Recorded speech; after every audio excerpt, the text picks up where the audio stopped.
We are back. The Daily Vedantic, our 20-part series on the Gita. And this is the last episode in this series. Did a little bit of what you could call saving the best for last with this last episode. The first 10 episodes were on the major themes that are often discussed when it comes to the Bhagavad Gita.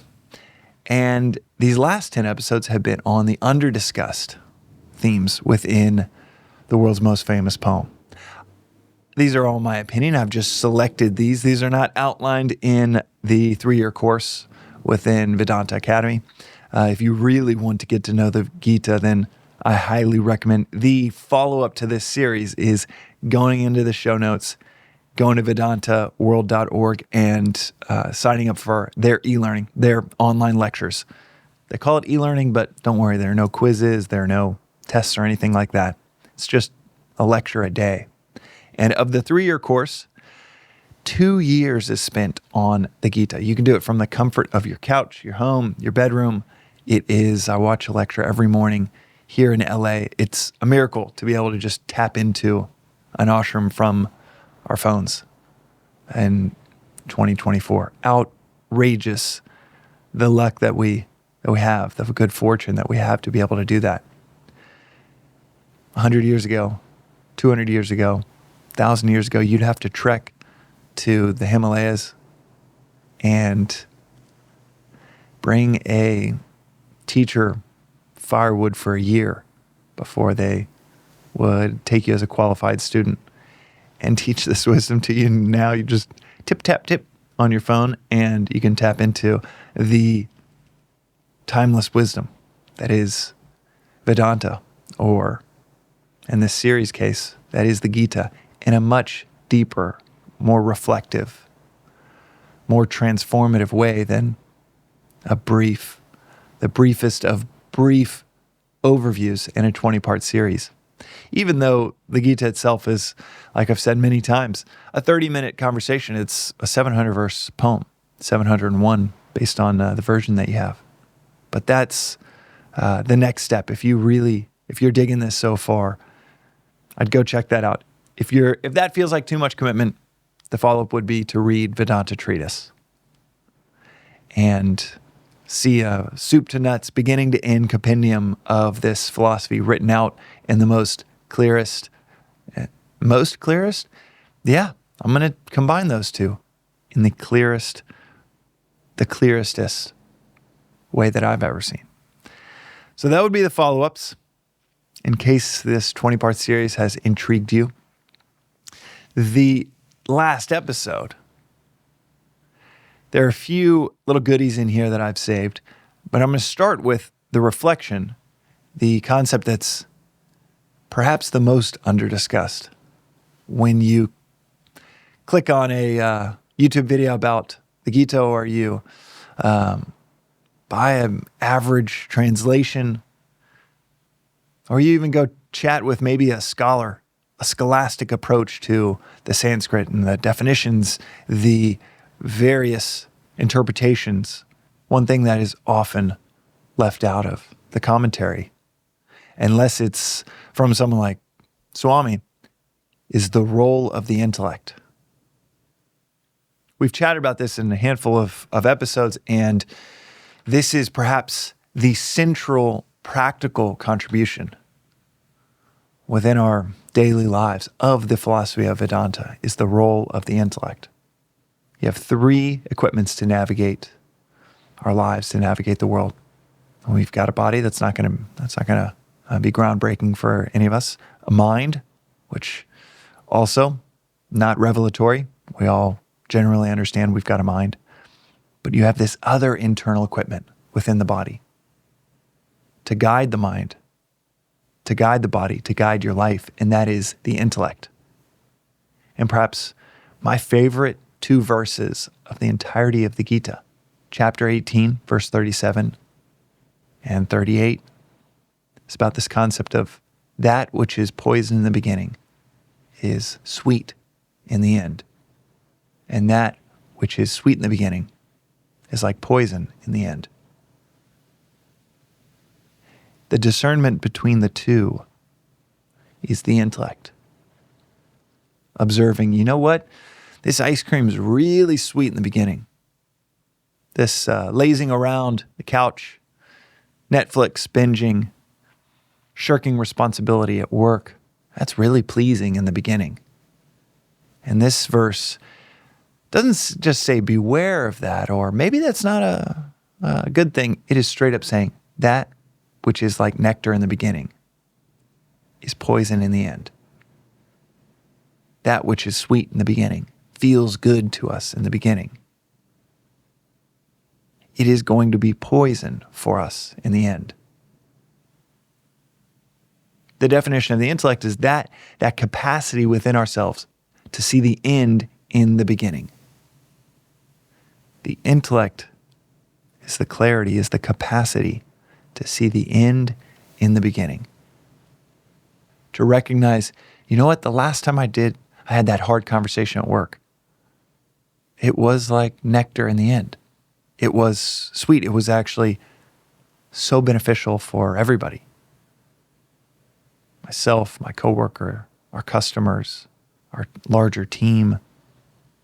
That hard conversation with a spouse or a significant other. That hard acceptance of responsibility for something that went wrong within the relationship with a spouse or a significant other. That sitting with that sadness that you might have around some circumstance in life. Sitting with it instead of chasing a distraction from it. Sitting with it, feeling it. That feels like poison in the beginning. And grabbing the bottle, a shot or two of whiskey to numb that feeling, to numb that sadness, that discomfort, that can feel very sweet in the beginning. But you wake up the next morning with problems that have multiplied instead of diminished. Sweet in the beginning and poison in the end. Depending on the translation, you might have sweetness or nectar. But nearly every translation has poison in the end. The intellect is the capacity to see the end in the beginning. And the intellect, like the body, is like our muscles, requires development, requires cultivation, strengthening over time to increase our ability, our capacity to see the end in the beginning. This is such an under-discussed theme within the Gita, though the word buddhi, which means intellect, is replete. It's throughout the Gita as well as Upanishads and the philosophy of Vedanta, and yet it's under-discussed because we can get so caught into the exotic aspects of this philosophy. I've heard Swami say that people either always want to talk about the illusion or they never want to talk about the illusion. Very few people want to talk about the means to transcend the illusion, meaning that it's really exciting to get hold of ancient 10,000-year-old idea that none of this is real, especially if it's the first time to come across it. And that is the deep end of the pool. That is a profound, radical aspect of Vedanta. Some people love, I know, I'm in that bucket, love talking about the exotic aspect of what this philosophy is saying. Some people shudder at that thought. Sounds so ridiculous to them that they never want to talk about that. They just want to talk about, oh, detach you gain, attach you lose. If I detach, I'll get what I want. If I can cultivate distance and a healthy detachment, I'll improve my odds of getting it. Or, oh, I love this and I don't want to lose it, so I'm going to maybe pay attention to the fact that I'm a little too attached to it. And a phrase like that is so powerful in our practical daily lives. A concept like that. And they don't want to get anywhere near the radical idea that also your daily life is an illusion. It has nothing to do with reality, with what's really going on. But very few want to talk about the means to transcend the illusion, which is daily reflection, which is cultivation of the intellect, which is questioning everything to quite an uncomfortable level, to get to the point where you're okay being wildly misunderstood by your community. Going outside the pale, going outside the path prescribed to you, maybe heavily by religious parents that might find your own discovery of philosophy or viewpoint that's different from theirs as one that is really invalidating to theirs. And they could go so far as to formally or informally forbid it, hang their relationship with them in the balance. There are all of these aspects of the path to transcend, the illusion to transcend this self-imposed suffering that very few of us want to talk about or reflect on. That's why I love these two verses and this concept that which is sweet in the beginning is like poison in the end, and that which is poison in the beginning is like nectar, is sweet in the end. To round it out, another reason I love this concept of not only the intellect being the capacity to see the end in the beginning, but also letting you know, hey, if it's sweet in the beginning, maybe pump the brakes, reassess and see, okay, is this one of those things that's going to be like poison in the end? Because it probably is. I'd say 99% of the time it is. Until you've cultivated sweetness within that bitterness of going to the gym, of having those honest, hard conversations, of always accepting your responsibility and duty at work or in your family life. Once you get there, then it is sweet. You actually are tasting the nectar each time you partake in the wild but beautiful lightness of duty, as opposed to the heaviness of desire and feeling like everyone needs to be going in this direction for me. It ends up being quite heavy. It ends up being quite bitter. It is like poison. I know that from running multiple companies when I've had such strong desires of it must be the way that I've outlined in my head. It's got to be this super detailed, micromanaged version that I've come up with. All 100 employees need to work towards that. God, that is heavy, and that is so destructive to team rapport. It's so destructive to a healthy team dynamic. And you end up just feeling like, man, I need to just paddle this boat all on my own, because everybody else has kind of been like, well, every time I try to offer my viewpoint or my version of what we could do, well, James, the boss, just kind of jumps in and destroys it, or jumps in and changes it to where he's made it his and not mine. I don't really have any co-ownership in what we're doing. Then it ends up being like poison in the end. And it was so sweet to jump in and change this and this and this, to say, do it exactly like this. Sweet in the beginning. And then you end up with 100 employees and multiple executives that feel like, well, what's the point of even putting my best into this project or into this company if at a moment's notice the CEO is just going to jump in and change everything. Fast forward 10 years of building things, and my current company, one of the three that I've started in the last few years, Magic Mind, it is a breeze because Other people have really grown into their roles, taken complete ownership, been given complete ownership, to where a year ago, telling my co-founder, hey, I think you should be CEO. It's the best of all worlds. I get to contribute in the area that I know that, okay, I'm quite competent in this area, brand building and community building and the actual product design. But I can offload all of these other things that he loves that are just not in my zone of interest. Financial planning, Excel modeling, the day-to-day management of supply chains, of retail rollout. That stuff just isn't that interesting to me. And in this next chapter, that is the CEO's job. When people asked, was it hard to hand over the reins? Knowing the alternative, knowing what life was like in previous incarnations of entrepreneurship, I'm almost confused by the question because it's so much more effortless this way. Where yes, there were so many unknowns of, okay, what will he change as the CEO when I'm not in the driver's seat?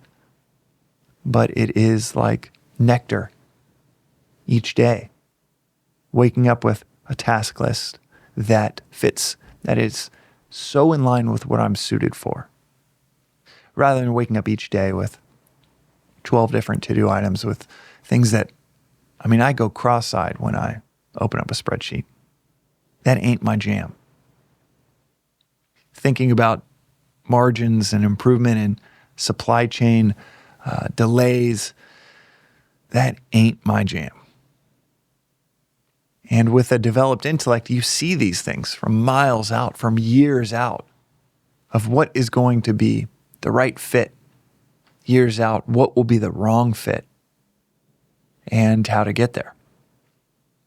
Then you end up waking up each day and it's your jam all day long. And it is so sweet. Then you apply your intellect to say, okay, now what else do I need to chew on that is tough right now? The role of the intellect in seeing what will be poison in the end and what will be so sweet in the end. That is a theme within the Gita that is so under-discussed, in my opinion. And that's chapter 18, just couldn't outline it better with verse 37 and 38. Practically speaking, today, an hour from now, 5 hours from now, when you have the choice to choose the sweet option, maybe gut check yourself and say, okay, because I know it's going to be sweet, maybe that is the first telltale sign it's going to be like poison in the end. It won't be sweet in the end, even if that's how it starts. In rounding out this 20-part series, a few little bonus breadcrumbs that come to mind, things that I love thinking about when contemplating, reflecting on the Gita are, it is this conversation between a warrior prince and his charioteer, his guide, his advisor, his childhood friend that ends up being the symbolic embodiment of God. That is not only profound, but it is so practical. And that the intellect is our internal guru. That is our internal guide, our charioteer to lean on. It might not lift the weights, but it decides, yeah, we should lift these weights. The conversation between Arjuna and Krishna is the conversation between the mind and the intellect. One of the things that I could have talked about is, my favorite chapter at this stage of my life is actually chapter 1, a chapter that many people throw to the side because there's no philosophy. It's actually Arjuna just yapping away. But what I love about chapter 1 is Arjuna in his cowardice, in his knowledgeable cowardice. He starts spouting off false philosophy of saying, we shouldn't fight this civil war. We should go to the forest and study philosophy. And that's called the spiritual bypass. The reason I love chapter 1 is because I find myself doing that all the time. Justifying in a really savvy way. Because Arjuna's smart. He's making a really savvy argument that, hey, we should back out of this dire scenario. Abdicate responsibility. Let unrighteousness win because it's a little too dicey and I'm scared. And I might die and I also might do the wrong thing. Let's just leave and go study philosophy, which sadly that's the mental image of a philosopher in our modern age.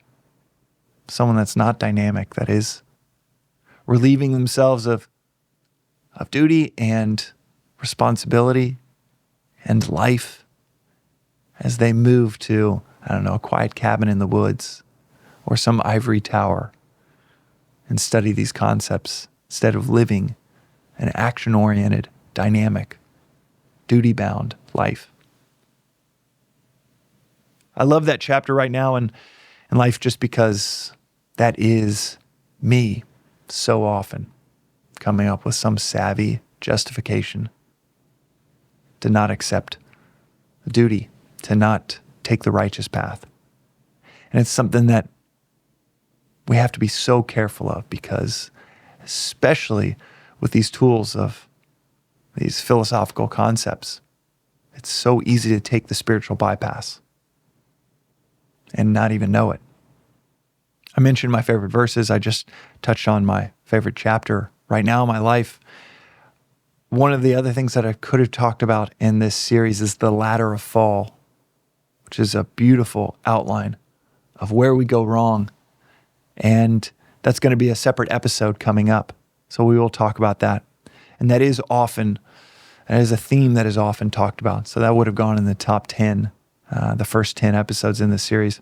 I could have talked about leading by example because Krishna, he says, you have to lead by example. This isn't just a modern cliche that you've heard 1,000 times because it's been hip for the last 30 years. This is one of the most timeless principles that humans have ever come up with, articulated, and reflected on, and that is that those around you will only go so far as the example set by the leader. You have to lead by example. This is in chapter 3, verse 21. Krishna says that whatever the great leader does, others will follow. Whatever standard he sets, the world follows.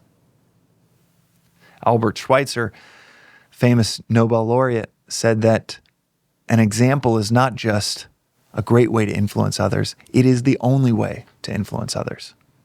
Leading by example is a phenomenal theme within the Gita that I could have included as well. With this last episode, I was tempted to talk about the 5 ways in which we help those around us and how the Gita outlines the 5 ways in which we can help others.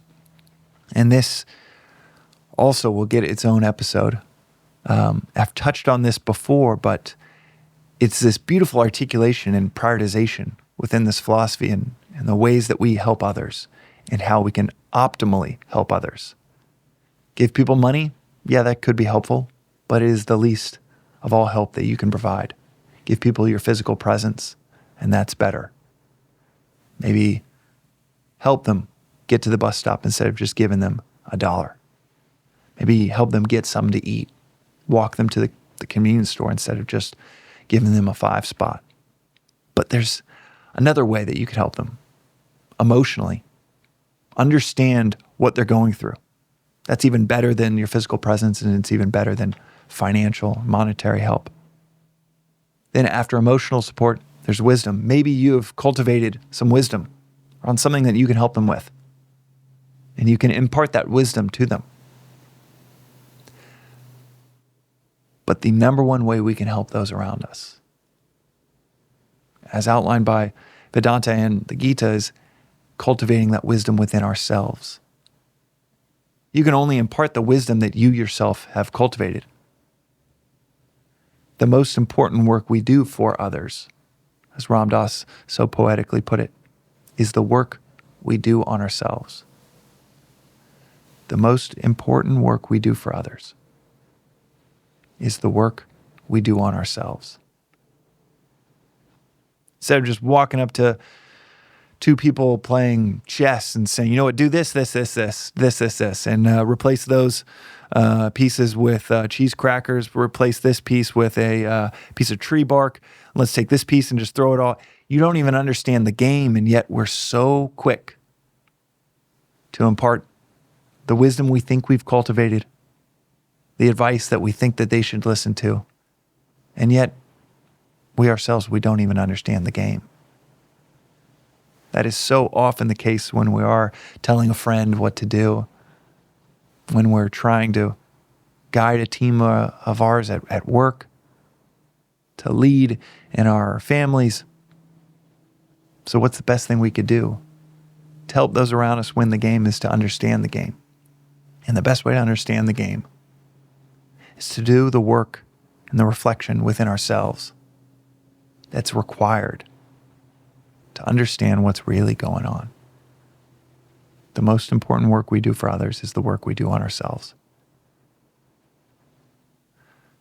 So many different concepts and themes within the Gita that in a 20-part series you just can't get to. That's why I started this episode with the same call out that I'll end it with.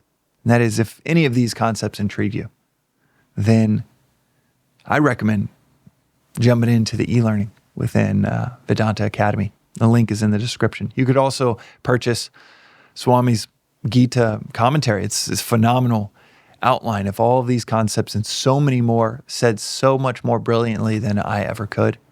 And you can just search his last name, Parthasarathi, Bhagavad Gita, and you can buy that copy. Or you could buy Vedanta Treatise, which is the compendium of this philosophy from the Upanishads to the Gita to just an entire universe of wisdom in this nearly 100-year-old life that he's put pen to paper in this book, Vedanta Treatise, soup to nuts, beginning to end of all of this, what this philosophy has to offer. That's 3 different great follow-ups. But at the very least, if any of these points within the episodes or this episode itself spoke to you, jot it down and reflect on it. Again and again and again, maybe over the course of a few days, a few weeks, maybe a few months, because reflection is 100,000 times more powerful than listening. That is a notion within the Vedantic philosophy that I find so beautiful, because we all know something just can stop us in our tracks, an amazing TED Talk that we love, that we send it to 10 friends, and yet the next day, we can't remember exactly how it was articulated. 3 days later, we forget we even watched it.